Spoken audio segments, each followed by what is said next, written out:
안녕. 2027년 수능 특강 고전 시간 만점 출발과 시작해 보겠습니다. 자, 우리 이 작품은 고려가요라고 하는 갈래의 특징을 가지고 있어요. 그래서 갈래는 고려가요인데 우리가 알고 있는 고려가요의 특징을 한번 얘기해 볼까요?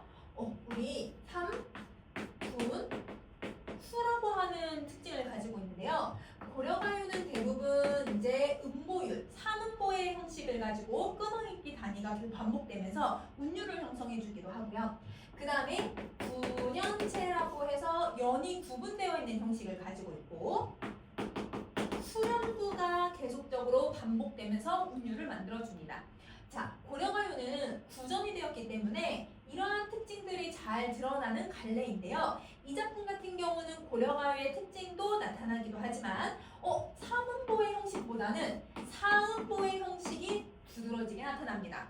특히 2장하고 5장에서 4음보의 형식이 두드러지게 나타나고요. 구년체는 여전히 구년체를 쓰고 있네요. 자, 수련구 대신에 이 작품은 구절을 계속 반복해서 운율을 만들어주고 있습니다. 그러면 우리가 시조 같은 경우는 일반적으로 어떤 특징을 가지고 있냐면 4음보의 형식에 3장, 6구, 45자 들어보셨죠? 자, 우리 이런 평시조의 특징이 이 작품에 나타나요. 그래서 작품을 해석하면서 시조의 근원이 어디에서 왔을까? 시조는 누구에게 영향을 받았을까? 라고 하는데 주는 하나의 가설이 하나의 작품이다 라고 생각해 주시면 됩니다. 자, 그러면 만점출발사라고 하는 작품을 1장부터 한번 시작을 해볼게요. 자, 얼음 위에 댄잎자리를 보아. 자, 얼음 위에다가 대나무 이파리로 잠자리를 만드는 거예요.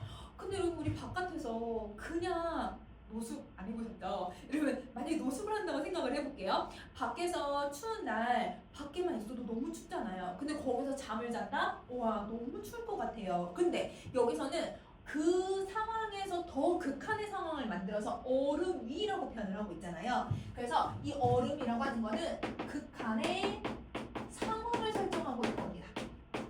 근데 무슨 이미지로? 촉각적인 차가움의 이미지로. 그래서 촉각인 차가움의 이미지로 극한의 상황을 만들고 있다. 그러면 그 얼음 위에 댄잎으로 잠자리를 만들어서 님과 내가 얼어 죽을 망정, 이런 님이랑 나랑 엉켜서 그 잠자리에서 얘들아 얼어 죽는 한이 있어도, 그러면 얼어 죽는다라고 하는 건 뭘 얘기하고 있냐면 죽음을 각오하는 거예요.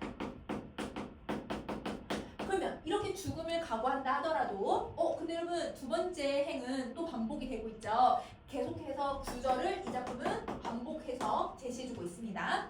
정둔 오늘 밤 더디게 세우시라, 더디게 세우시라. 자, 이러면 정을 둔 오늘 밤이라고 했어요. 그러면 잠자리를 폈으니까 그곳에서 님과 내가 정을 나누고 있다는 거예요. 그럼 이건 님과 정을 나누고 있다.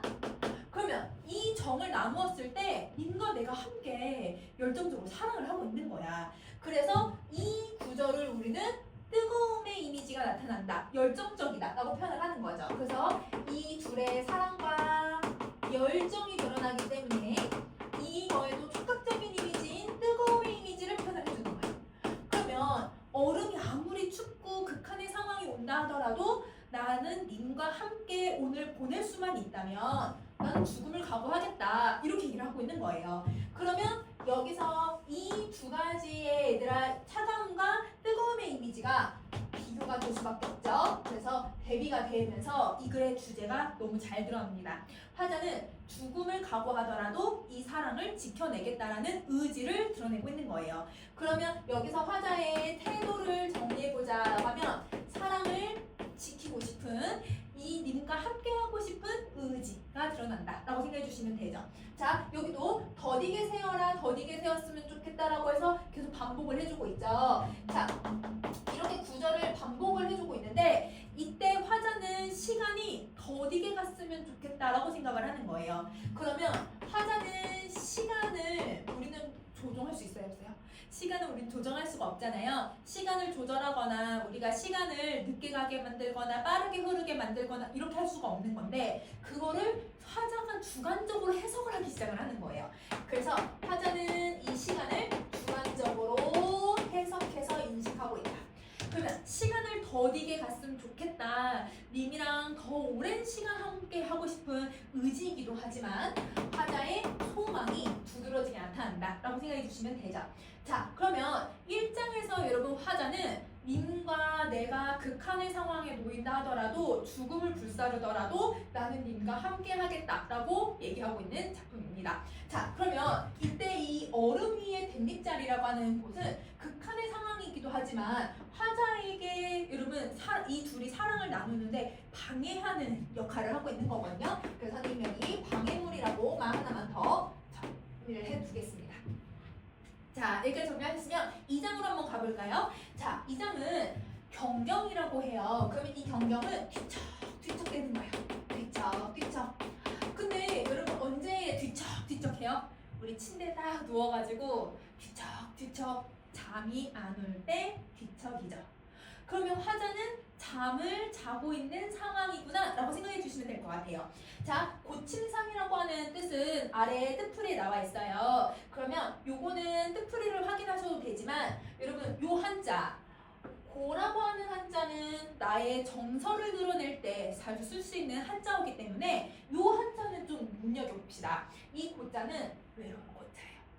고독할 때 고야. 그러면 외로운 침상, 이런 침상이라는 말은 우리 침대 위라는 뜻이죠. 그러면 외로운 침대 위라고 표현을 하고 있으니까 화자가 정서를 드러내고 있네요. 화자의 정서는 외로운 거예요.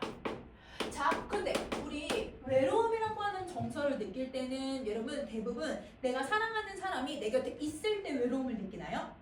아니죠. 우리 내 사랑하는 님이 내 곁에 없을 때 외로움을 느끼는 거예요. 그러면 이때 화자의 상황을 우리는 예측해 볼 수 있네요.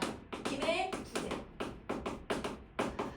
그러면 분명 1장에서는 님이 나는 함께 있었으면 좋겠어. 난 님과 함께 할 수 있다면 난 죽음도 불사를 거야. 이렇게 얘기를 했었는데 이 2장을 봤더니 내가 님이 내 곁에 없기 때문에 내가 외로움을 느끼고 있구나 라고 하는 걸 이렇게 연결해 주시면 됩니다. 자, 어느 잠이 오래요? 이러면 잠이 와야 하나요? 안 오죠. 님이 없으니까 뒤척뒤척 되고 있으니까. 그러면 여러분 이때 질문을 했지만 답이 정해졌기 때문에 절임법이라고 하고 화자는 잠을 자지 못하고 뒤척뒤척대. 이걸 한자로 우리는 전전반측 전전긍긍되면서 여러분 지금 잠을 자지도 못하고 화자는 님을 그리워하고 있구나 라고 생각해 주시면 됩니다. 자, 그래서 잠이 안 와서 서창을 열어보니 도화가 발했구나. 발이라고 하는 단어는 여러분 한자도 발은 뭔가 시작되다. 이러면 시작되다 아니면 뭔가 피어있다 이런 식으로 해석하시면 되거든요. 그러면 이때는 꽃이 피었다 라고 생각해 주시면 돼요. 자, 근데 꽃이 피어있는 거예요. 근데 무슨 꽃이 피어있냐면 도화꽃이 피어있네요. 자, 우리 도화꽃이 갖고 있는 일반적인 이미지를 생각을 해보면 도화꽃이 여러분 무슨 꽃을 지칭하는 표현인가요? 맞아요. 복숭아꽃이에요. 그래서 얘는 복숭아꽃이 피었고 그런데 복숭아꽃 혹시 언제 피는지 아세요? 지금 선생님 영상을 3월 지금 중순쯤 지금 찍고 있는 건데 여러분 지금 보니까 목련이 막 꽃망울이 맺혀 있고 벚꽃나무에 벚꽃 꽃망울이 이렇게 조그맣게 피어 있더라고요. 지금 봄이에요.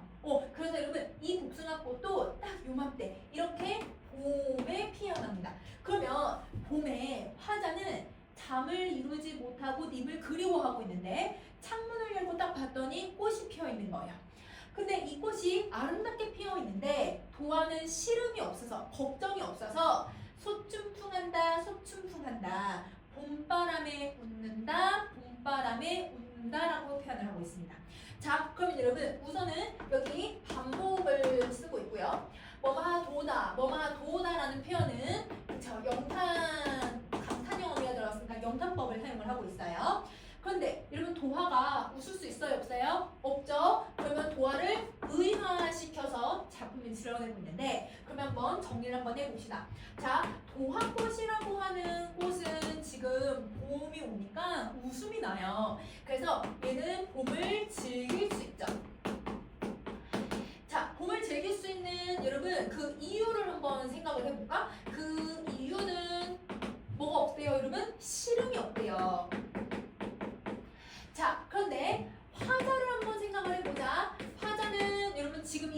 봄 즐길 수 있어요, 없어요? 창문 열고 봄이 왔어 이렇게 할 수가 없잖아. 지금 봄을 즐길 수 없는 상황이죠.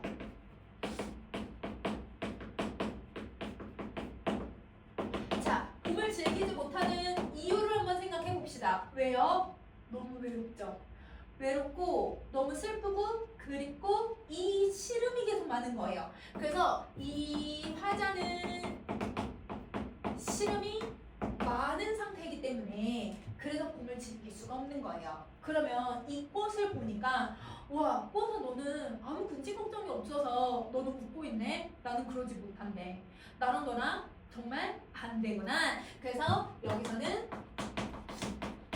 대조가 쓰입니다. 대비, 비교가 되고 있는 거죠. 그래서 대조 대비를 통해서 저 자연물과 화자가 비교가 된다라고 표현을 하는 거예요. 그러면 자, 우리가 문학 작품에서 화자와 대조가 되고 있는 대상들을 이렇게 해서 감정을 불러일으키고 있는 대상들을 우리는 뭐라고 하냐면 객관적 상상물이라고 하죠. 그래서 이 도화는 작품에서 객관적 상상물로서 역할을 하고 있다. 이렇게 정리해 주시면 됩니다. 자, 그러면 너무너무 외로워서 자연을 얘들아 뭐하고 있는 거냐면 자연물을 보면서 와, 넌 좋겠다. 너는 근심 걱정 없고 나는 너무 외롭고 슬픈데 이러면서 자기를 한탄하고 있는 거예요. 그래서 여기서 화자는 정서를 한번 생각해보면 자신의 신세를 여러분 한탄하고 있는 부분이다. 너무너무 외로움과 그리움의 감정이 두드러지게 나타난다. 이렇게 정리해 주시면 됩니다. 자, 그러면 2장까지 내용 정리하셨죠? 자, 그럼 이제 3장, 4장 한번 또 가보도록 할게요.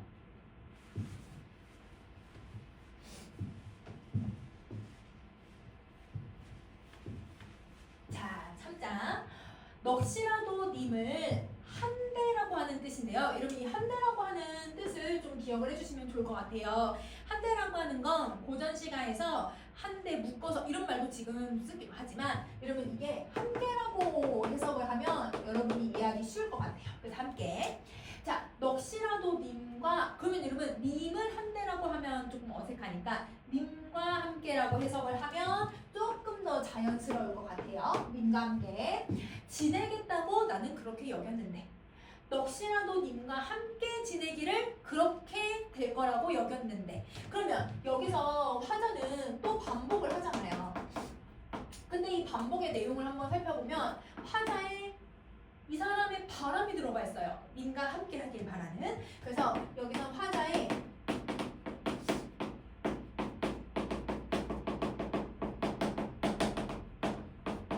궁극적인 바람과 소망이 들어가 있는 부분입니다. 그래서 나는 정신만이라도 님이랑 함께 하고 싶은 거예요. 나는 님과 평생 같이 할 거라고 생각을 했던 거죠. 그러면 벽이더시니 자, 여러분 요 표현은 벽이다라고 하는 뜻을 여러분이 알고 있어야 될 것 같아요. 자, 벽이다라고 하는 뜻은 우기다. 근데 여기서는 우기다라는 의미로도 해석하기도 하지만 좀 여러분 어리석다. 여러분 이렇게 해석하면 될 것 같거든요. 우기다. 아니면 어기다. 이러면서 잘못 얘기했어요. 어기다, 우기다 라는 뜻이에요. 그러면 여기서 약속을 어긴 사람이 누구입니까? 혹은 우기는 사람이 누구입니까? 내가 님이랑 함께 지내려고 했는데 님이랑 너랑 함께 지낼 수 없어. 우기는 사람이 누구냐? 혹은 우리 둘의 약속을 어긴 사람이 누구냐? 님을 원망하고 있는 거예요. 그러면 여기서는 우기다, 어기다. 이렇게 정리해 주시고 자, 누구이십니까? 누구이십니까? 반복을 하죠. 그러면 이때 이 반복은 여러분 화자의 정서가 잘 드러나요. 화자는 약속을 어긴 나의 소망을 어긴 님에 대한 원망이 들어가죠. 그래서 이렇게 여러분 화자는 1장에서 나는 극한의 상황이어도 나는 너랑 함께 할 거야 라고 다짐했고 2장에서 난 너무 외로워 라고 얘기하고 3장에서 여러분 나는 너가 어떻게 나를 저버릴 수 있냐 나는 이렇게 어긴 사람이 누구냐 라고 하면서 님을 원망하고 있다 이렇게 생각해 주시면 됩니다. 자, 근데 여기서 우리 지금 선생님이랑 3장을 봤잖아요. 근데 혹시 3장에서 이 작품을 배웠던 친구들은 익숙한데? 라고 생각하는 친구들도 있을 거예요. 자, 이 작품은 고령화요의 정과정이라고 하는 작품이 있어요. 그쵸, 정서라고 고려가 있는데 이 정과정에 저 구절이 똑같이 들어가 있어요. 그래서 정과정과 유사한 구절입니다. 그래서 넋이라도 님과 함께 지내겠다라고 하는 부분과 벽이시더니 누구입니까? 라고 하는 부분도 동일해요. 그래서 아마 구전되는 과정에서 이렇게 중복된 게 아닐까라고 추측을 할 수가 있죠. 그래서 구전이 되는 게 이 고려가요의 특징이거든요. 그래서 전승되는 과정에서 내용이 좀 첨가된 게 아닐까, 중복으로 들어간 게 아닐까 이렇게 정리해 주시면 될 것 같습니다. 자, 그 다음에 여러분 이제 4장으로 가볼게요. 오리야 오리야 아령 비오리야. 자, 근데 여러분 오리야 오리야 오리야 오리야를 계속 반복을 해주고 있잖아요. 그러면 여기서는 A, BA 구절을 사용을 하고 있네요. 자, 반복을 쓰는 거죠. 자, 근데 오리야 진짜 여러분 끝에 오리거든요. 그러면 이 오리를 부르고 있으니까 맞아요. 도노법을 쓰고 이 도노법의 청자를 지금 설정을 한 거예요. 그쵸? 자, 도노법의 청자를 설정을 딱 해버렸으니까 바로 여러분 이거는 말을 건네는 방식을 사용을 해요. 그래서 말건방이라고 줄여서 쓸게요. 자, 그러면 이때 아련이라고 하는 뜻이 무슨 뜻이냐면 어리석다라는 뜻이에요. 그러면 오리야, 이 오리야, 어리석은 이 오리야 이렇게 부르고 있는 거죠. 자, 조금 더 한번 가볼게요. 여울은 어디에 두고 소에 자러 왔느냐. 근데 여러분 이때 질문을 하는데 이거는 서리법이라고 보기 어렵죠. 왜냐면 계속 청자를 설정해서 말을 건네고 있으니까 이건 진짜 말을 건네면서 청자한테 질문을 하는 방식이에요. 자, 근데 여기서 여울은 두고 소에 자러 왔대요. 누가? 오리가. 그러면 여울이라고 하는 이곳은 오리가 자러 오는 곳이에요.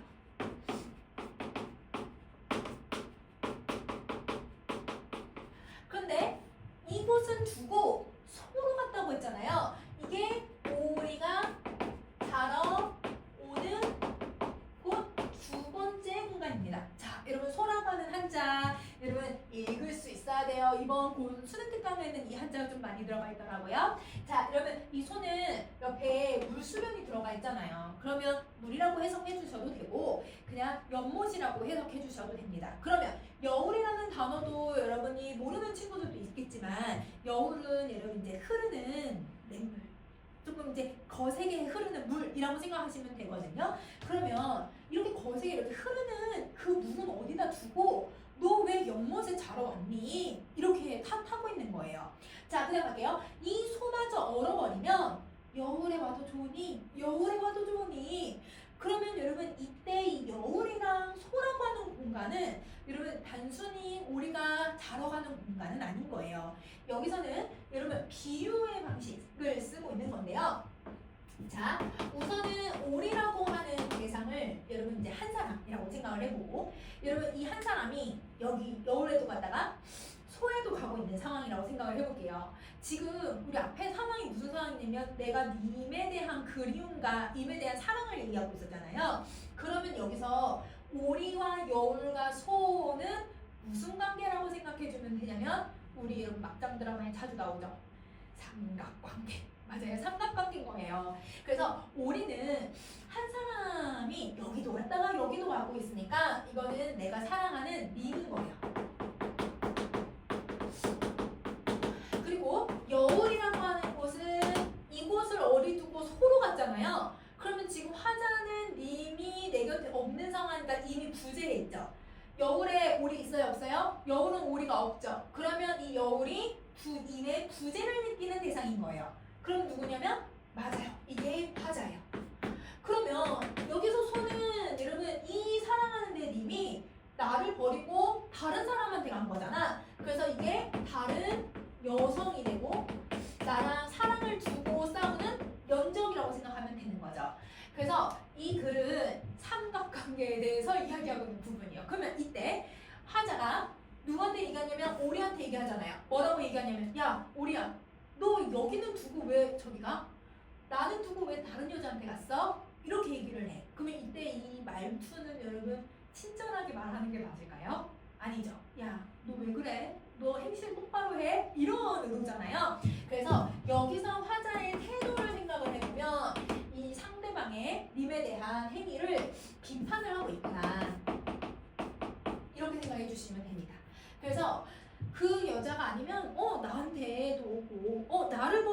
여자한테도 가고 행실을 방탕하게 생활을 하고 있는 내 님을 비판하고 있구나라고 생각해 주시면 됩니다. 그래서 이때 여러분 우리는 사랑하는 내 님이기도 하지만 행실이 바르지 않은 님이라고 생각해 주셔도 되죠.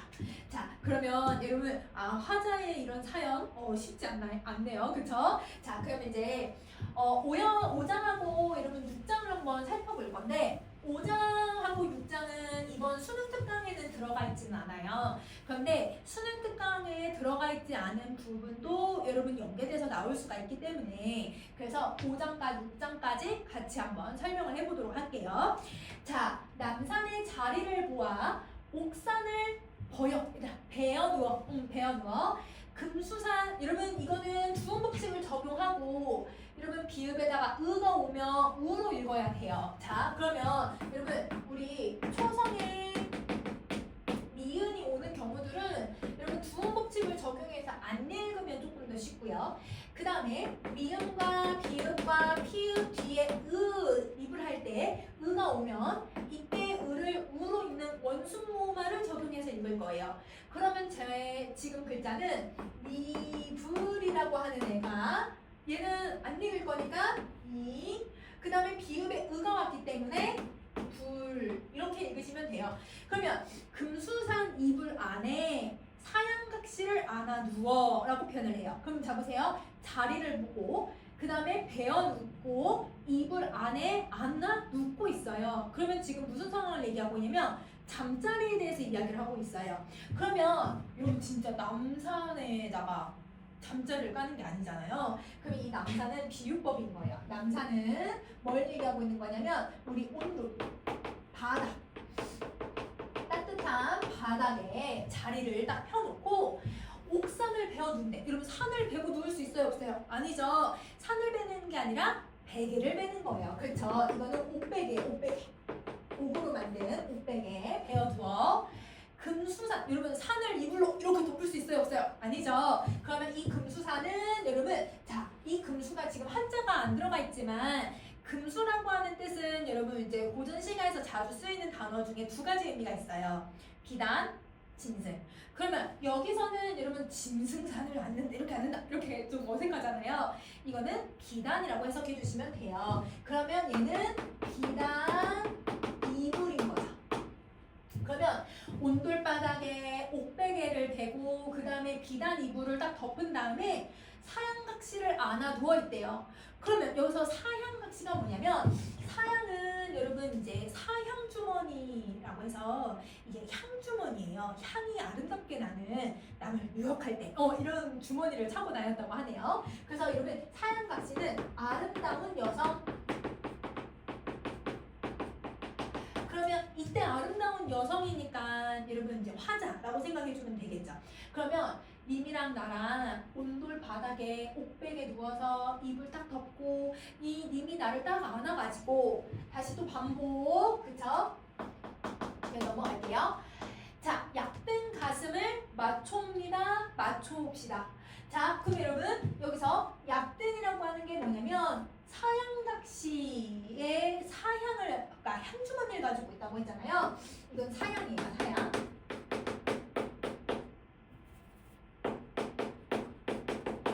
사향을 지닌 가슴을 맞춘대요. 그러면 여러분 약간 야하네요. 자, 여러분 여기서 이불을 펴놓고 남녀가 가슴을 맞춘다는 건 잠자리를 함께 한다는 뜻이에요. 그러면 얘는 잠자리를 함께 합시다 이렇게 얘기를 하는 거예요. 그러면 여러분 우리 대부분 여자가 화자일 때 고전시가에서의 이미지를 한번 생각을 해보세요. 고전시가의 여성들은 일반적으로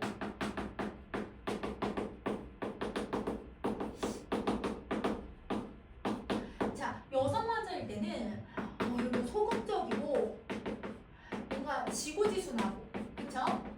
그 다음에 여러분 인내하고 순종적이고 자신의 감정을 억누르면서 여러분 내 남편 혹은 내 남자 혹은 나의 님을 위해서 모든 걸 헌신하는 여성으로 나온단 말이에요. 자신의 감정을 상대방에게도 잘 얘기하진 않아요. 그런데 여기서는 님한테 뭐라고 하냐면 우리 같이 자자. 우리 밤을 함께 보내자. 여자가 먼저 이렇게 얘기를 하고 있는 거예요. 그러면 여기서 여러분 화자의 정서 태도를 한번 살펴보면 화자는 지금 이 욕망을 가지고 있는 상황을 그냥 솔직하게 제시를 하고 있는 거예요. 그래서 이 욕망을 있는 그대로 제시하고 님이랑 함께 하고 싶은 소망을 그대로 솔직하게 표현하고 있는 부분이라고 생각하면 됩니다. 자, 이걸 우리는 뭐라고 표현을 하냐면 여러분 이제 고전 시가에서 특히 고려 가요를 배울 때 남녀 상렬 지사라고 하는 구절을 배웠을 거예요. 이 용어를.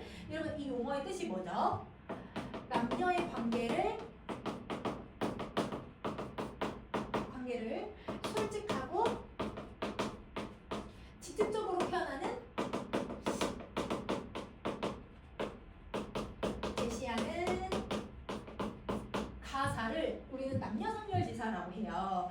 그러니까 여러분 이제 남녀의 이런 관계를 쉬쉬하고 조용히 하는 게 아니라 너랑 나랑 이렇게 밤을 함께 보내자. 나는 너랑 이렇게 밤을 지새고 싶어 라고 하는 걸 있는 그대로 그냥 솔직하게 얘기해버리는 거죠. 이게 고려가요가 갖고 있는 특징입니다. 자신의 감정을 솔직하게 얘기하고 있는 거예요. 자, 그래서 이 5장이 여러분 남녀 상렬지사의 구절 제일 잘 보이는 부분이다 라고 생각해 주시면 됩니다. 자, 그럼 다시 할게요. 아소니마 여러분 영탄 니마 불러요. 도노.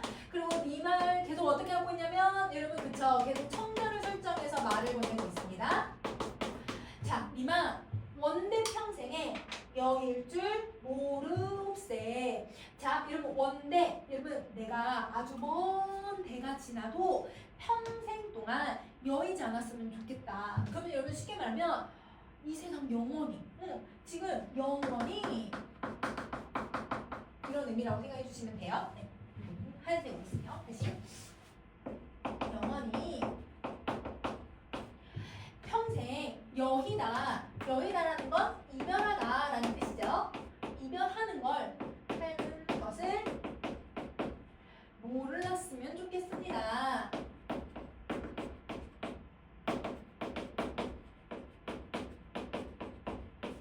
이거예요. 그러면 님에게 이만 우리 이별 안 했으면 좋겠어. 너랑 나랑 이별이라고 하는 단어 없었으면 좋겠어. 이렇게 얘기하고 있는 거거든요. 그러면 여기서 화자가 뭘 하고 있는 거냐면 화자의 정서나 태도는 이랬으면 좋겠다. 소망과 기원을 얘기하고 있는 거예요. 근데 사실 여러분 저 대를 이어서 영원히 님과 내가 함께 할 수 있어요? 없어요? 그건 좀 아니죠. 조금 물론 내가 평생 함께 하자, 영원히 함께 하자, 영원이라고 하는 말은 사실 우리가 영원한 존재가 아니기 때문에 이 영원이라고 하는 단어를 쓰고 있다라는 건 조금 과장해서 표현하고 있는 부분인 거예요. 그래서 님과 나의 사랑이 영원하길 바라는 나의 과장된 여러분 표현이다 라고 생각해 주시면 됩니다. 자, 이 작품은 여러분 이렇게 보시면 여러분 남녀의 관계를 솔직하게 잘 드러내고 있는 작품이죠. 그래서 여러분 1장부터 여러분 이 6장까지 내용이나 형식이 일관성이 조금 없기는 해도 이게 구성되는 과정에서 나타나는 특징이기 때문에 이 작품의 각각 구절에 상징하고 있는 말과 비유하고 있는 말들을 정리를 잘 해주시면 될 것 같습니다. 자, 그럼 만전출변사는 여기까지 할게요. 안녕.